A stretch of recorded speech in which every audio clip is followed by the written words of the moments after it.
Assalamualaikum warahmatullahi wabarakatuh sahabat semua. Marilah kita bersyalawat kepada Nabi Muhammad Shallallahu Alaihi Wasallam. Pernahkah kalian membayangkan bagaimana satu rudal dapat merobek ketenangan sebuah negeri? Apa yang membuat kilang minyak Israel menjadi sasaran utama? Dan mengapa Perdana Menteri mereka harus meninggalkan kursi kekuasaan? Dengarkan kisah nyata ini hingga tuntas agar tiap detik tak terlewat. Pagi masih belia di kota Haifa ketika dentuman memecah langit. Gelombang kejut menerjang jendela. Sirine melolong. Asap pekat menghitamkan cahaya matahari. Sebuah rudal yang diluncurkan dari wilayah Iran menghantam tangki penyimpanan terbesar di kilang minyak pesisir. Sistem Iron Dome yang dibanggakan tak sempat berbalik menangkis. Dalam kepanikan, pekerja lari meninggalkan pipa bernyala, sementara lidah api menjilat menara distilasi, melambai seperti bendera perang di angin. Di jalan raya, warga menutup hidung dengan kain basah, takut hirup uap beracun. Radio nasional menyiarkan panggilan darurat, menyuruh penduduk sekitar mengungsi. Tetapi gelisah tak hanya karena api. Serangan ini menjadi tanda bahwa ketegangan bertahun-tahun antara Iran dan Israel telah melangkah melewati batas bayangan, dari operasi rahasia menjadi konfrontasi terang-terangan. Di markas Angkatan Udara, para perwira menggenggam telepon satelit, mata merah menahan lelah. Mereka tahu jika serangan susulan datang, pasokan energi nasional akan lumpuh. Lebih dari itu, kepercayaan publik pada pemerintah akan terbakar bersama kilang. Bahkan sekarang, media lokal menyiarkan rekaman warga berteriak di jalan menuntut jawaban, di mana perlindungan yang dijanjikan, di mana janji keamanan. Langit tengah-tengah telah membara. Dan ini baru permulaan. Di hari yang sama setelah rudal menghantam kilang, efeknya langsung menjalar ke segala penjuru. Di pasar keuangan Tel Aviv, angka-angka merah mendominasi layar. Investor panik menarik dana.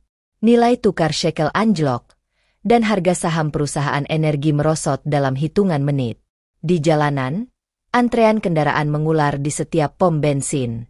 Orang-orang berebut mengisi penuh tangki, takut kehabisan bahan bakar dalam beberapa hari ke depan. Kilang yang terbakar itu bukan sekadar fasilitas industri. Ia adalah nadi energi domestik Israel. Hampir separuh dari kebutuhan minyak olahan harian bergantung pada tempat itu. Kini, pompa distribusi tak lagi bergerak. Truk-truk pengangkut bahan bakar dihentikan sementara, takut terkena serangan susulan. Pemerintah mengumumkan pembatasan konsumsi energi untuk sektor sipil. Lampu jalan dipadamkan lebih awal. Gedung-gedung kantor diminta mengurangi pemakaian listrik. Di dapur-dapur rumah penduduk, ibu-ibu mulai memasak dengan irit, khawatir gas LPG akan habis.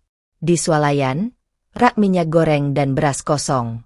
Orang-orang tak lagi berpikir panjang. Mereka memborong sembako, masker, dan air minum kemasan. Kekacauan ini menjadi bola salju yang terus membesar, menyapu setiap sudut kehidupan warga. Sementara itu di dunia internasional, harga minyak mentah melonjak tajam. Negara-negara pengimpor mulai menyiapkan strategi cadangan. Negara-negara Teluk Arab siaga penuh, khawatir ketegangan akan merambat ke jalur perdagangan mereka. Organisasi negara penghasil minyak menggelar rapat darurat, namun belum ada keputusan. Semua masih menanti, apakah ini hanya satu rudal atau awal dari perang yang lebih besar. Di tengah kekacauan ini, rakyat Israel mulai kehilangan arah.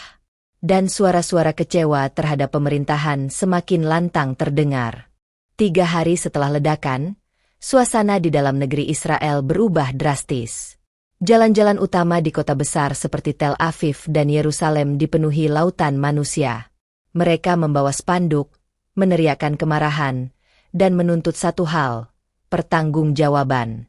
Rakyat merasa dikhianati oleh pemimpin mereka sendiri. Rudal itu bukan hanya menembus kilang, tapi juga menembus kepercayaan publik yang selama ini dibangun dengan propaganda keamanan dan kekuatan militer. Di gedung parlemen, ketegangan tak kalah panas. Rapat darurat berlangsung selama berjam-jam. Beberapa anggota kabinet mulai saling tuding. Menteri Pertahanan bersikeras bahwa intelijen telah memberi peringatan dini, namun tidak ditanggapi dengan serius. Kepala Dinas Rahasia mengeluh bahwa sistem pengambilan keputusan terlalu terpusat pada Perdana Menteri. Semua saling menyalahkan. Tak ada yang berani berdiri menyatakan kesalahan dengan jujur. Sementara itu, kelompok oposisi mulai menyerang secara terbuka. Mereka menyebut bahwa selama ini kebijakan luar negeri terlalu provokatif, terlalu agresif, dan menjauh dari diplomasi. Serangan Iran, kata mereka, adalah hasil dari kebijakan sepihak yang tidak memperhitungkan risiko jangka panjang. Media internasional pun mulai memberitakan keretakan internal ini. Mereka menyebut Israel sedang berada di titik genting, bukan hanya secara militer, tapi juga secara politik.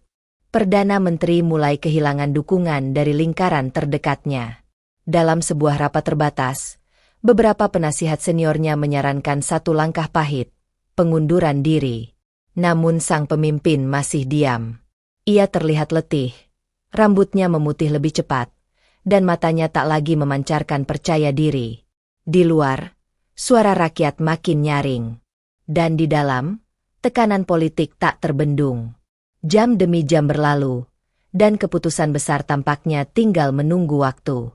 Pagi yang dingin dan kelabu menyelimuti kota Yerusalem saat wartawan dari seluruh dunia berkumpul di depan kantor resmi pemerintahan. Sorotan kamera tertuju pada satu podium yang masih kosong. Rakyat menanti, dunia menanti. Beberapa menit kemudian, Perdana Menteri Israel muncul mengenakan setelan hitam, wajahnya pucat, langkahnya pelan. Dalam hening yang menegangkan, ia berbicara dengan suara parau namun tegas. Demi stabilitas negara dan demi kepercayaan rakyat, saya menyatakan mundur dari jabatan ini. Kalimat itu menggetarkan ruang siaran. Wartawan berdesakan mengirimkan kabar langsung, rakyat di luar pagar berteriak, sebagian menangis lega, sebagian lainnya masih tak percaya.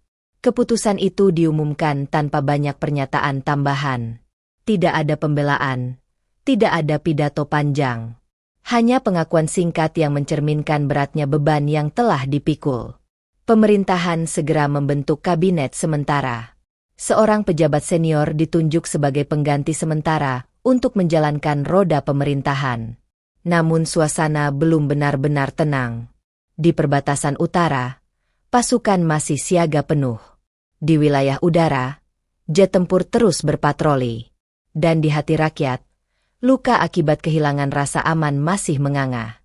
Pengunduran diri ini menjadi pukulan besar dalam sejarah politik Israel modern. Belum pernah sebelumnya seorang pemimpin mundur begitu cepat setelah satu serangan militer dari luar negeri. Tapi di tengah badai itulah, kenyataan bahwa kepercayaan rakyat lebih penting daripada jabatan, akhirnya tak bisa lagi diabaikan. Kilang mungkin telah hancur. Tapi yang lebih parah adalah runtuhnya keyakinan terhadap pemimpin mereka sendiri. Tak butuh waktu lama bagi dunia untuk merasakan getarannya. Hanya beberapa hari setelah pengunduran diri Perdana Menteri Israel, harga minyak global melonjak ke titik tertinggi dalam 5 tahun terakhir. Negara-negara pengimpor besar seperti Jepang, India, dan Korea Selatan segera mengaktifkan strategi cadangan energi mereka. Pasar saham di Amerika dan Eropa ikut bergoyang, menunjukkan betapa terhubungnya krisis di Timur Tengah dengan stabilitas global.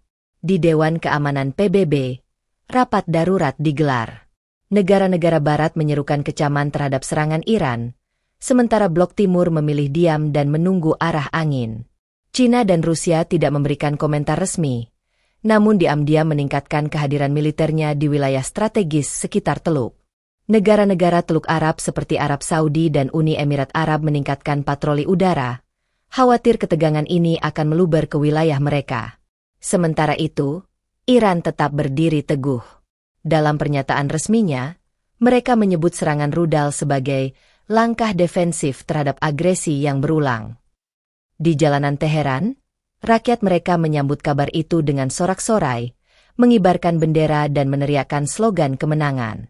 Bagi mereka, ini adalah simbol bahwa harga diri negara telah dibela. Di Indonesia dan kawasan ASEAN, perhatian pun tertuju ke wilayah konflik. Pemerintah mengeluarkan imbauan bagi warga negara yang berada di wilayah rawan untuk segera kembali. Harga bahan bakar naik di beberapa daerah. Media lokal menyiarkan analisis dari para pakar yang memperingatkan potensi efek jangka panjang, dari ekonomi hingga geopolitik.